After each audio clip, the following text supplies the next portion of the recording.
Hello everyone, it's Clara, and if you do not know me, I'm creating a graphic novel and I also do fun artsy things now and then. Today I'll be going over the name and the website release of my graphic novel and other things I've been up to during this time. For the picture I'm drawing right now, this is Azera attending a grand ball in Tor Glen. It's a concept sketch and I had too much fun with it, so I decided to finish it. Back to the topic at hand, I had set a name release date for my comic. I had held off on announcing the name for one, wanted to sit on the name for a long time and make sure it felt right. Two, I had to do my research. How many others had this name? How easy would it be for searchability, SEO, whatnot? There were actually two names up for debate. One was set on for a very long time. It wasn't used as much, but few other comics had the name.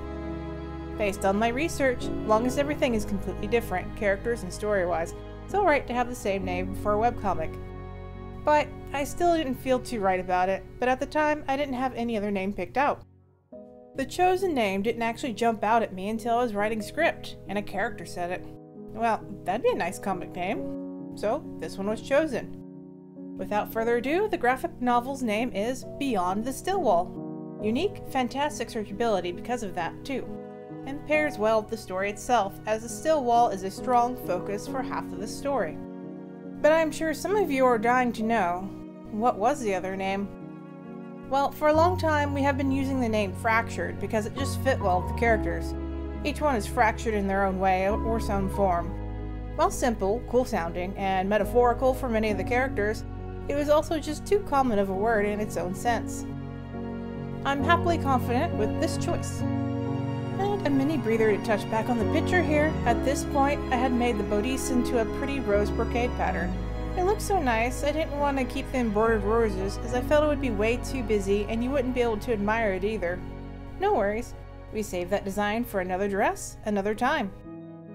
As an artist, I really pride myself in hand drawing all of the little details and designs, which works great for fully illustrated pieces. But for paneling a webcomic, I've seen enough horror stories of comic, manga, manhwa artists overworking themselves to sleep deprivation and severe wrist injuries. This is a big reason why they have assistants for flats, backgrounds, and whatnot. But I'm just a wee baby comic artist, so it's just me for now, and the last thing I want to do is destroy the arm that illustrates the comic. So on that note, I want to show here. I started hand drawing pearls stitched into the bodice, but I realized this is not the first and not the last time Azera will put on pearls in her attire. So I made my own brush. I've heard about it, and how handy and useful it is to do, so I finally got unstubborn and learned how to create a pearl stamp. I created 3 versions: glossy, satin, and matte. Glossy could work for glass beads as well, and matte seems it could also create wooden beads.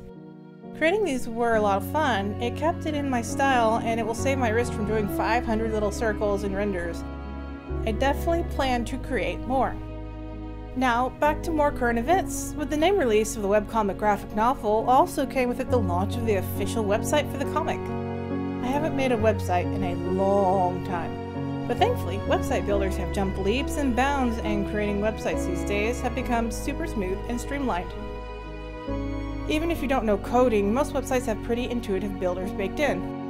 For this website, I'm choosing Squarespace. For now, the website will begin building up on the lore, the characters, the world.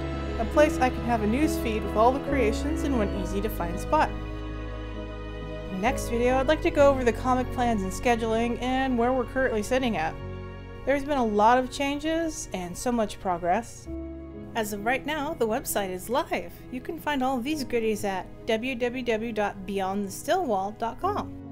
Or, if you would like a different sneak peek into the characters, click on this next video to see who will be showing up in the first arc and their backstories. Thanks for watching! Have a lovely day!